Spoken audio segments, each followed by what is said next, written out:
Hello to a brand new edition of The Untold. Of course, this is the show. We have amazing people in different fields in a lot of extraordinary journeys. But first, I'm your host, Abdullah Hindiani. And I'm your host, Regina Athari. And Abdullah, today we're joined with someone who's kind of a jack of all trades. And I'm talking about Munirah Alshami, who, honestly, I have to check because there's so many things she does. She's a creative scientist, a multimedia artist, a design consultant, an athlete, and a cultural practitioner. Wow. Wow, indeed. Honestly, I think both of us, when we got the brief on our guest today, we're like, mashallah, right? I think that's the first word any of us are going to be saying after reading, the things she has been through and gone through and going through, right? Just mashallah, an amazing guest to have. And I'm sure we're going to be having a very wonderful conversation. I agree. I feel like whenever I meet anybody who does so many things, I always wonder how they have the time and how they manage to balance it all, because I struggle with what I just do and it's much less than all of that. And I do think that these kind of people are so inspirational because they follow their passions. And I'm curious to see how she does it and, to just see what she has to say about it. Yeah, let's take a break. And after the break, we are going to be here with our guest. So stay tuned.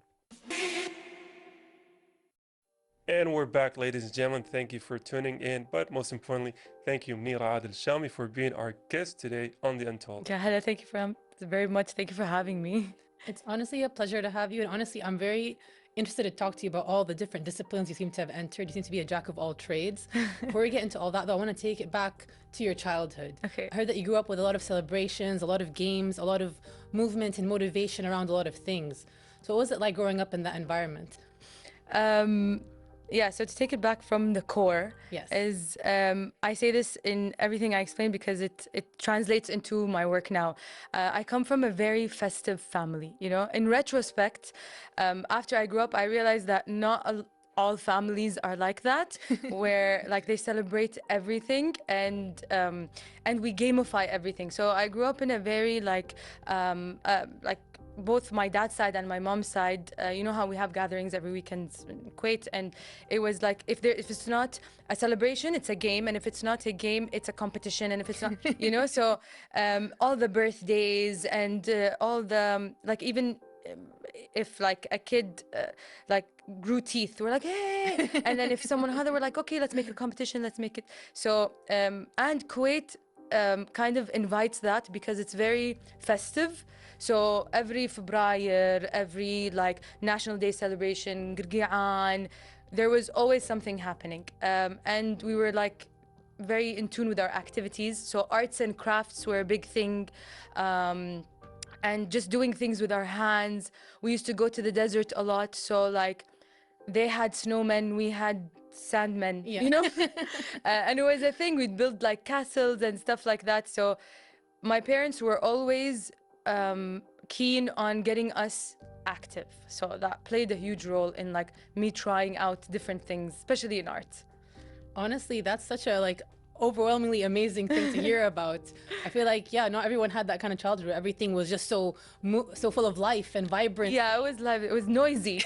Like I'm sure my parents were like, okay, but it was fun. Yeah, it is. And I know how you mentioned that it kind of influenced the career path that you've taken, but could you elaborate more on that? Because I know taking everything, whether it's like you're saying gamify it yes, within the gatherings, and then to have it in a competitions that could lead you to being a very competitive kind of 100%. career-oriented person. So can you elaborate more on that and the decisions that or the career path you've taken? Yeah, it's so because we grew up in that sense, and like I had family members who were in the military, and my mom is an academic, so it's like it's a very systematic play type of thing.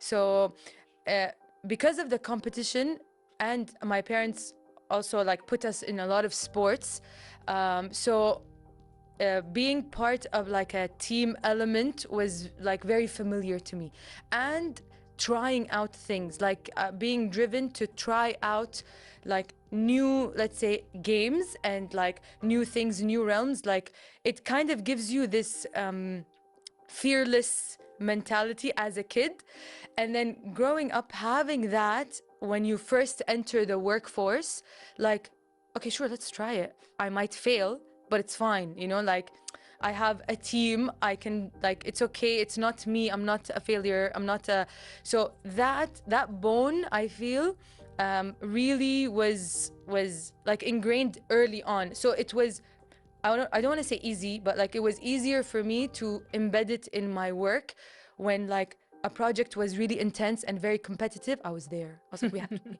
our work has to be the best, you know. And when it comes to sports, I took it seriously there. So it was something I had put into practice early. So it got me to work on projects that I didn't think I would work on, and the variety of them. So like early on in like my agency work in design, we took on projects from like governmental sectors to oil sectors to makeup to sports to like it was a different world. But because I liked to try different things, so it was like I took it more, oh, this is fun and different, not oh my god, I don't know what to do, you know.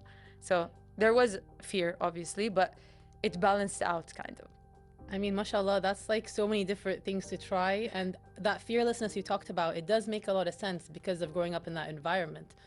However, I did also hear that you had a heart condition, and a more sensitive nervous system growing up as well. So how was that for you, balancing this like high physical kind of mental energy with this more delicate situation? Yeah, like I emphasize that because it's not specifically like a condition you can be a part of. It's just that whenever you have something about you, it's not a silver plate, you know. There's always something that might hinder the process. So for me, it was a health thing, you know. It was growing up with that. It's I don't like to see it in a way where it was like, oh, even though this was happening, this I can do this. No, it was a drive, you know.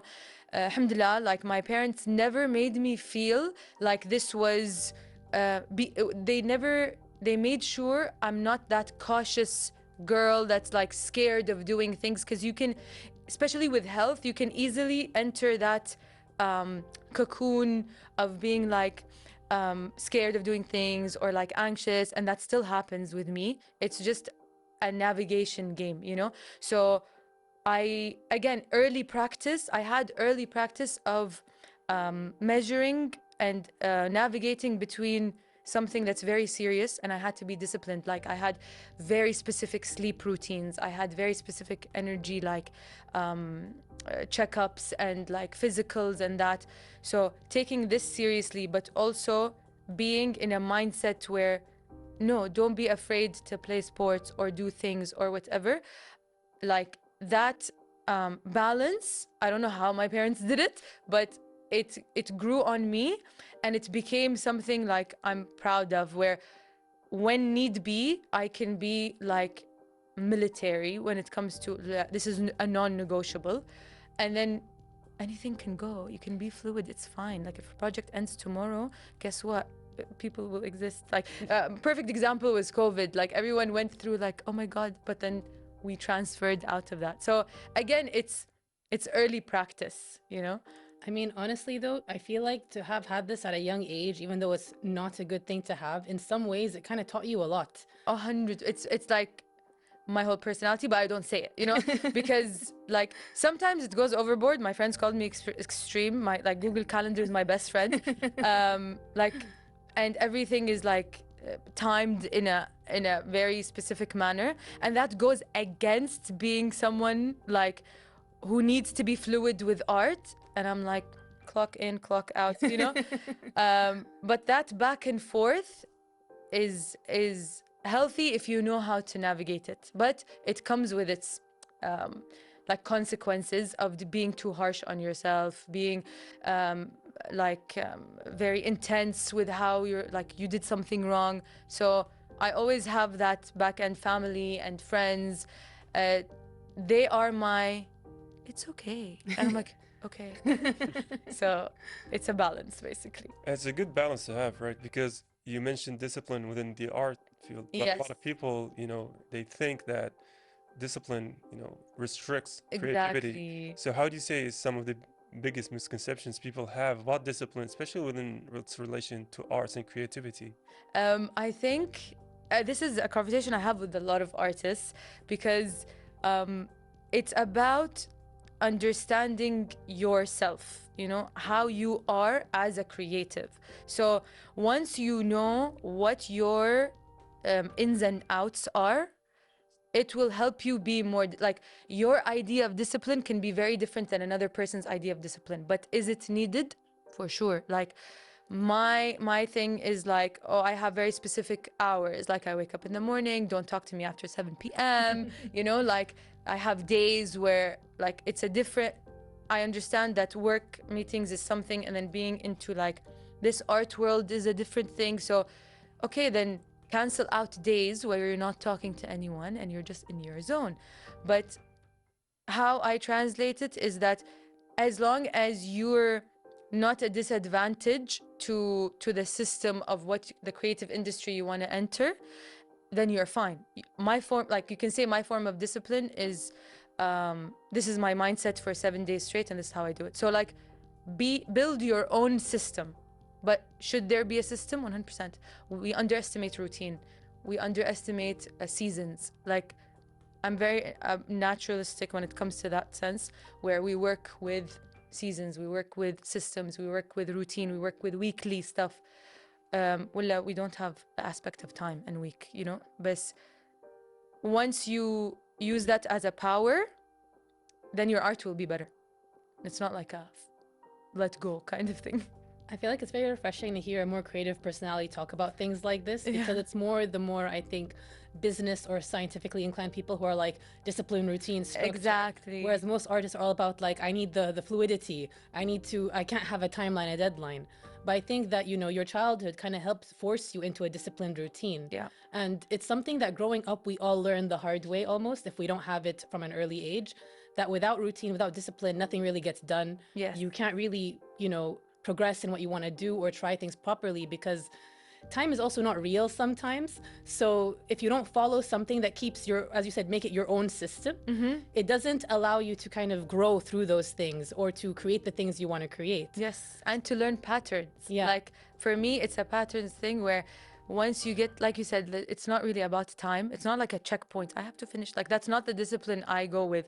Like I'm a firm believer that like the future technically doesn't exist. Like you never get to the future. The future is just something like you understand as an incentive, you know? Because we're always in the present, right? Thank you. So it's like, so you build things as practice. That's how I take it. Take things as practice. This is what I'm doing now. Therefore, this is the discipline.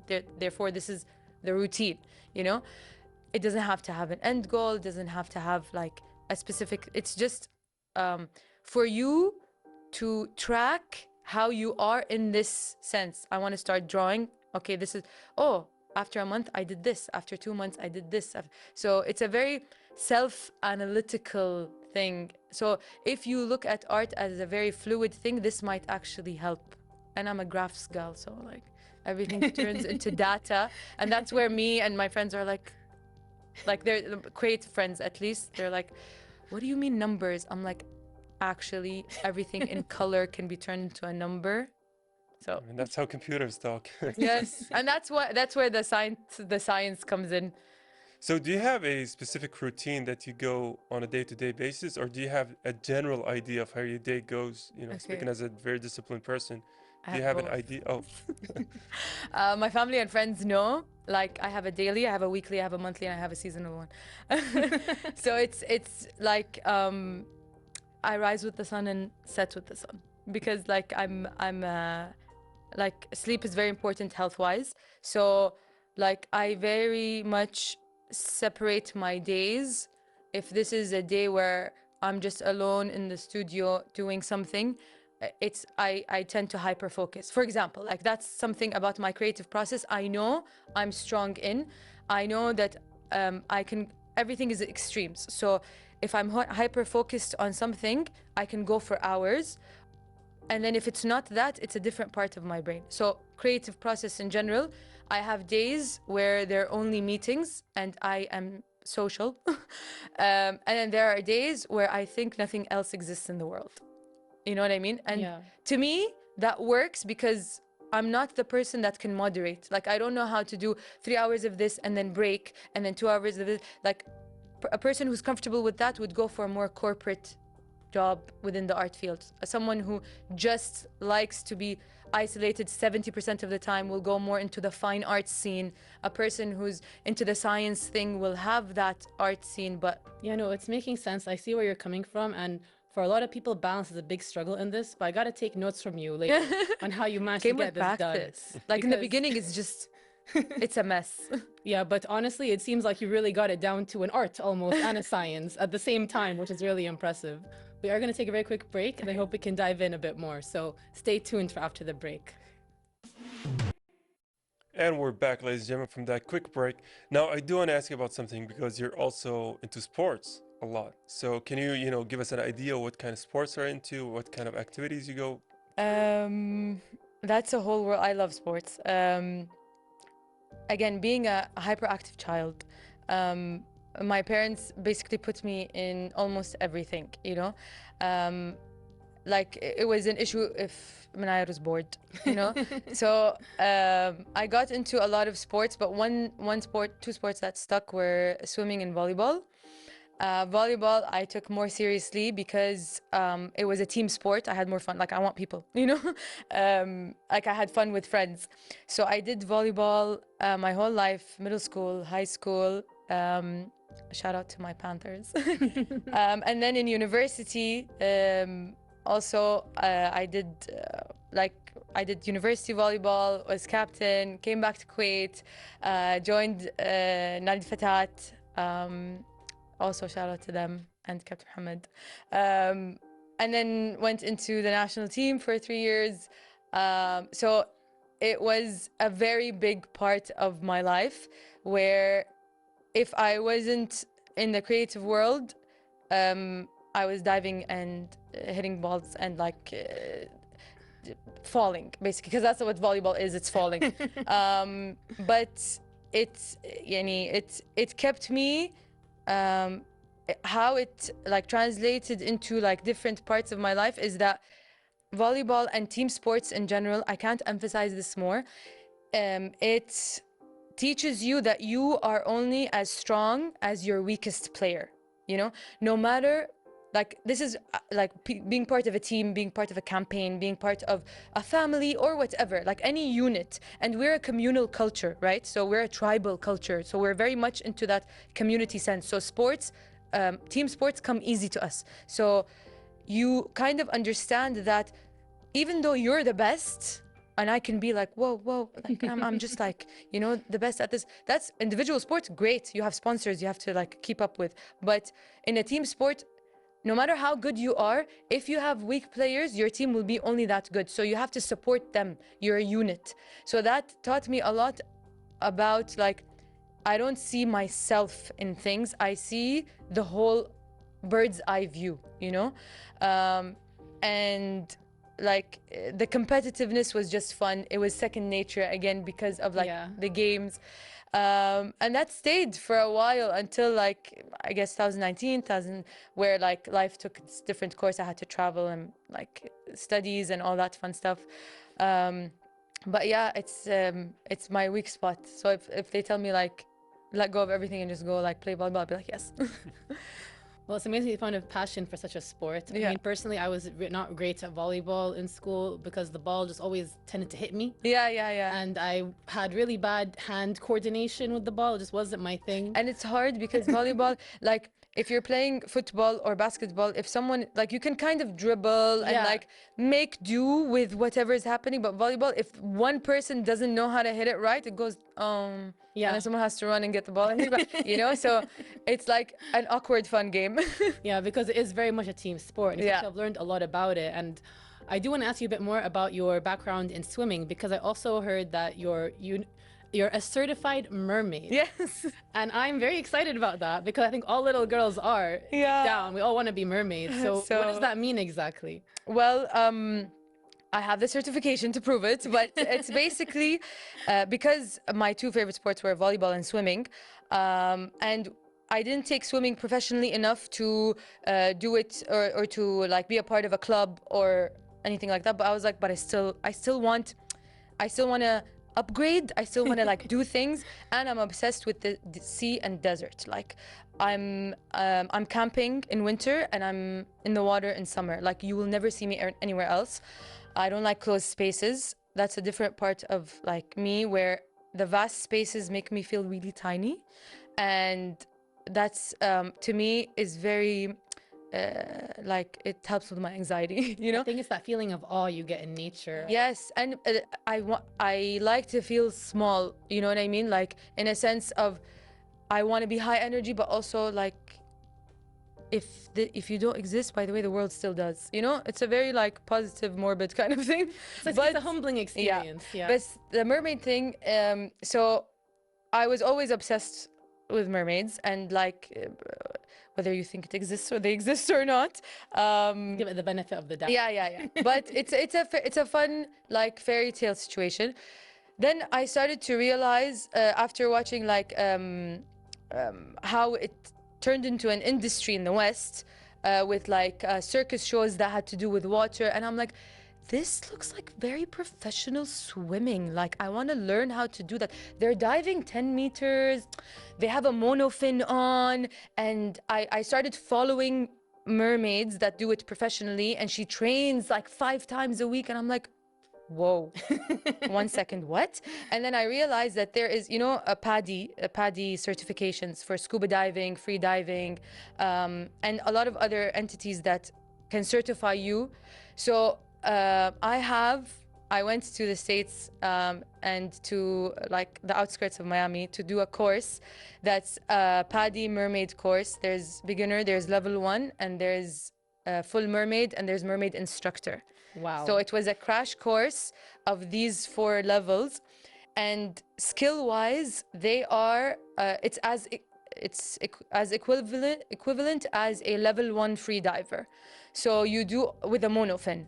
So you do the depth, you do the holding of breath, you do the rescue, you do the basically it's that. So that's also like a certification I have now, to be a mermaid, to be a lifeguard, and to be like a base safety swimming coach, which I did kind of when I was in high school. Like I was a camp counselor, so it all like delved into that. So I was like, okay, I think this is the next level of my swimming thing, and like I don't have to do anything with it. Like my friends were like, okay, so what are you gonna do with it? I'm like, nothing. I just want it, you know? So like, if someone was to ask, oh, it's something, I'm like, yeah, I'm a certified mermaid, it's fine, you're safe, you know? Yeah, I think a lot of people underestimate the idea of just obtaining something for the sake of having it. Yes. Right? You don't need to have this grandiose journey with whatever you're taking. Exactly. As long as you're having the experience itself, I think that's a price worthy of having. Thank you. Like that's something I really want people. It's so easy to be like career oriented and stuff. That's great, and you should, because that needs to be the foundation, but be open to try things that don't end up being anything. It's really fine. Like there are things that I'm really bad at but will still continue doing, you know, like I'm one of my best friends is a surfer, so I'm going with her soon to a surf camp. It's an intermediate level like surf camp, but they have like a section for like just like ultra beginners. I'm like, that's me repping, you know? So it's very much like I tried windsurfing in Kenya. Why? I fell like 600 times, and I'm like, now I know what it feels like, and done. And like, so just like be open to doing things that don't really end up being anything. It's just for that experience, you know? I think that's wonderful. I think that's a great like kind of giveaway for people. Just do things so it's fun, because you want to do it, because you want to try it, whether you succeed or not. Yes. And I'm obsessed with the idea that you're a mermaid. 'Cause I think every little girl wants to be a mermaid at some point. I mean, we in their can get life. you, and we can like practice. I'm so down. You Okay. can teach me since you're certified Yes. in that too. It's amazing. It is amazing. You know, I also have a diving certificate, and I didn't know they gave mermaid certificate. I mean, that's Yeah. honestly You could be a mermaid with us too. Yeah, that's There are. a completely new information for me, honestly. But you know, from the way you spoke about it, it seems like they call it mermaid, but they're teaching everything about diving, right? Yeah, you have to, Yeah. because especially يعني, before getting into the aesthetics of mermaid performance, let's say, it's you have to know the basics of like the equalization, the breathing, the whatever. So they're like, before you can get to a point where people need to take pictures of you underwater because you're in this huge tube, you know, that's like professionally in aquariums, or just doing it for fun with your friends when you're like on the beach in Italy, you know. So it's a fun like challenge. It's a new kind of challenge. It's a physical challenge. Can you do it? Like people run marathons. I'm doing a mermaid course. Honestly, I'm obsessed with that. And I want to ask you also about a bit more of your creative side, because I heard you get into the more cultural side of things, cultural practice, like you do weaving and typography and performance. So what drew you to that? Honestly, it's I've always been interested in cultural art forms. So like if you notice, everything I'm doing within the creative world is under the umbrella of cultural art forms. So there's like cultural movement and dance, there's cultural masteries, which is Sadu, and then there's cultural relevance, which is like Arabic typography. So these three worlds I want to bring to the surface. So that's kind of always in the back of my head. Graduating from a design art school and then with it like a science background, I'm like, okay, I know about Japanese prints, I know about German propaganda, I know about Western pop culture, I know about Indian Southeast Asian patterns. Okay, what about us? You know, like, okay, I know that we have a lot of things, but it's not taught on an academic level. Why? I've studied Arabic typography. That's like already like there's a lot of masters in that. So that's where marketing and design come in. That's why I love like branding. That's what pays me, you know. But then with the cultural art forms that are kind of just seen as cultural norms, that's where I'm like, no. This is studied. This is part of our history. Like there's so many things about it. How do we surface it? You put it into the mainstream window. You make people notice, look, I swear we're cool. You know, like we have so much to offer. It's not something that's just celebratory. No, it's something that can be put into university programs. And like Sadu House is doing a great job in programming it. They have workshops that are 5 levels to get to a point where you're a master weaver. So people now are starting to understand that it's not a craft that's just simple. It's something that you have to do for 2 years at least to get to that point. So my projects are always, how do I bring cultural movement to the surface? How do I bring a cultural mastery to the surface? And then how do I bring our native language to the surface? So honestly, I feel like that's wonderful that you're trying to bring this into the light, especially in the modern times. And I have to say, I'm so impressed by everything that you're doing. You're so inspiring to talk to. And I want to thank you for sharing all of this with us Thank you so much for having me. I'm just like... No, it's been so much fun. I feel like we barely scratched the surface of your Untold story. Oh my God. I'm free. Like, just hit me up. Not at night. Yeah, we got to stick to that routine. Yeah, exactly. But thank you so much for joining us. Thank you so much. It was lovely to be here. Yeah, honestly, it was great talking to you, you know, especially for a lot of the, I would say, career paths that we've taken are very motivational for people to step out of their comfort zones and to try. Just that's the word you were like, just try things. Try like if it's something you do, like that would be my advice. If it's something that lasts 2 days, sure. If it's something that's going to turn into just something you do over the summer, sure. If it's something that's suddenly going to turn into your career, sure. You know, like be open to the different outcomes. Yeah, I think that's a very good message to, you know, to have the conversation on, is that be open to a lot of the challenges that are going to face you. So thank you again, Munirah, for joining us on the Untold. It's been really fun. And with that, we are going to take a quick break. And that was what we had for today's episode. And honestly, Abdullah, Munirah was so much fun to talk to. She was so motivated, so full of energy and life. And I'm so impressed by her take on everything. It is, honestly. And, you know, I hate to always bring, you know, references from movies, but she really reminds me of a movie that a lot of people don't know about, but it's a great movie. It's called The Secret Life of Walter Mitty. So not the first part of the movie, but the gist of the movie is whatever, you know, journeys you have ahead of you, just take them on, right? Just experience what others are afraid to experience. And I really got that impression from her in this episode. She was like, just try, right? Even if something doesn't work for you, at least you've tried it, at least you've gained that experience.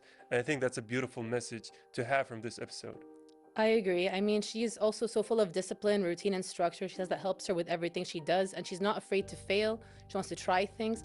She even became a certified mermaid, which to me is like so cool. And I think for every little girl out there is really such a cool thing to be doing. But it's also a lot of hard work. And so I think that method she left us with of just try it, just do it, just have fun, it's a wonderful thing to be taught. It is a wonderful thing. It was a wonderful episode. We've had a wonderful time. But that's it from us here from The Untold. Until the next episode, ladies and gentlemen, goodbye for now. Goodbye and see you next time.